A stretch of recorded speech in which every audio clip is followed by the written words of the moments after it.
Hello everyone and welcome back to my channel for a brand new video on WRC 9. Today we're back not with a career mode but with a historic car gameplay. You know, I just try and break the ice or the repetitiveness of the career mode series with a few gameplay videos here and there, and this time around I'm going to be trying out a car that I really want to try out, and there's no better place to try out this car rather than Monte Carlo around Col de Bro, one of my favorite stages of Monte Carlo and probably one of my favorite tarmac stages. Been around the WRC games for a while and I've got used to it, so probably one of the reasons I really like it. So the car we're going to be trying out on this episode is a brand new historic car that has just been put on WRC 9. You know, it wasn't back in WRC 8, and it's the Citroen Sara of 2005, 1.2 kg, 315 horsepower and 425 torque, a historic car, and we've got a lot of talking to do with this car.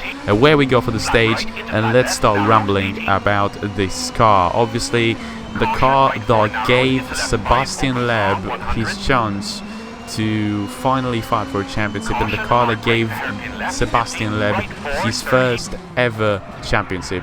So with that being said, you know, it's probably one of the most important cars in the history of WRC, and that's basically because it gave the most successful driver of the sport his first ever World Driver Championship. This car actually got at its time 3 Constructors Championship, one in 2003 where they didn't win the Driver Championship as it was won by Peter Solberg in his Subaru Impreza, one in 2004 and the other on 2005. It also got 3 Drivers Championships, all 3 won obviously from the man Sebastien Loeb.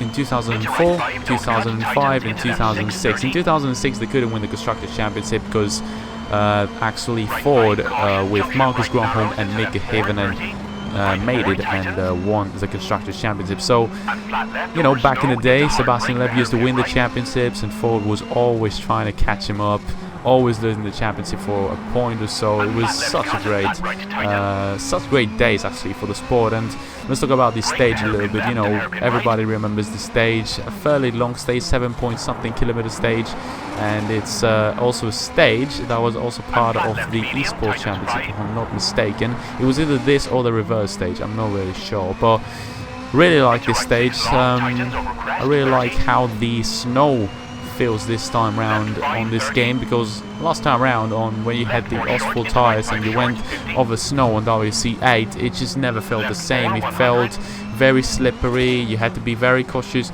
on the braking, the car was very loosey, so you pretty much, if you carried it too much speed, you would actually go off a cliff or something like that. Whereas on this game, you know, it doesn't feel as time, I guess it should, on those tires, but it feels more natural and it's much more easier, which should be the case in my opinion. But let's listen a little bit to the engine of this, and the sound of this car, you know, the engine, and I feel like it sounds fairly well, but it really, all the cars actually sound much better from ulterior cameras, you know, like the TV replay or the third-person view. All the cars sound much better when you're actually outside the car. Inside the car, they don't really sound so impressive, and it's the same because I think the sounds are good, but they just don't really sound very well when you're inside the car. So I'm gonna be quiet for a bit because we're going into the technical part. A lot of happens there as we go down the mountain, so I'm gonna let you enjoy this part of the stage because it's a fairly enjoyable one. Hairpin right 40. Hairpin left 30. Acute hairpin right 30. And acute hairpin left, keep into acute hairpin right 80.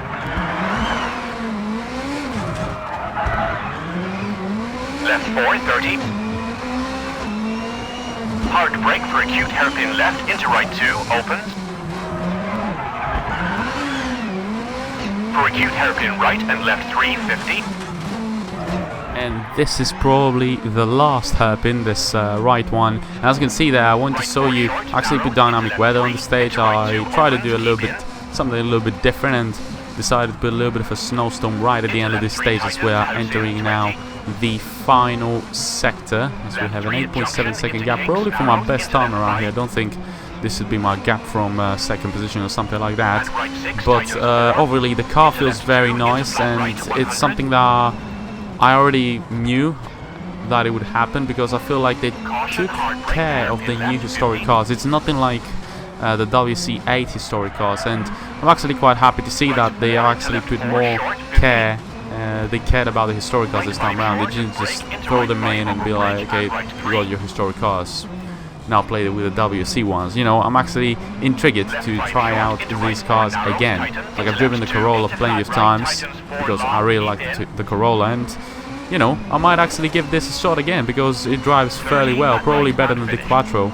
But yeah, the Sarah and the Corolla actually feel very well while driving them, and across the line for 449.2 and up against the 135% AI, I'm once again going to be getting victory here by 4.4 seconds. So probably it will be about time to turn it up to 135% AI on the career mode as well, probably by the time we move into the WRC category. I don't know, probably that. So here, getting some views outside of the car, and I really want you to notice how much better the car sounds from outside. It literally has its pops, its bangs, and it just sounds more like a race car. Just listen to it for a little bit.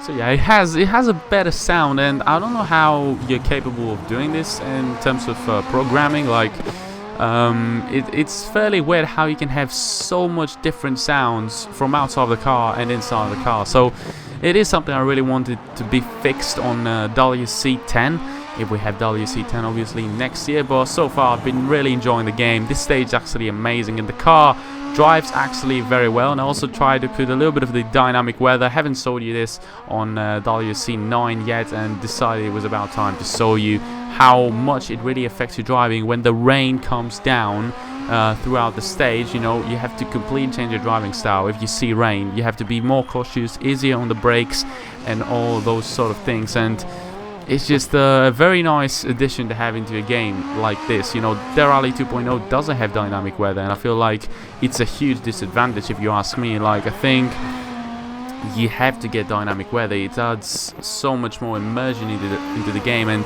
it is actually something that can happen. Imagine on a real stage, you know, you could change, the weather can change from time to time. It's just not that it happens very often, but it could really happen, and when it happens, it really changes up everything. So in my opinion, it should be added on their rally games, but until then, you know, we've had it since WRC8, so I can't really say anything about them. You know, it's their choice. You know, WRC doesn't have VR. I say WRC 2.0 doesn't have dynamic weather, which is a huge disadvantage in my opinion. But I'm gonna obviously end the video showing you off this car in the showroom, and it already has it on the Monte Carlo stage. This car was born for the Monte Carlo stage, and Sebastien Loeb, true master of the Monte Carlo rally. I think he has the most wins around Monte Carlo than any other driver, and purely based on this car gave Sebastien Loeb his first ever championship. Such an important car in his history, and also it made a statement in the WRC history. It beat the Ford Focus RS, and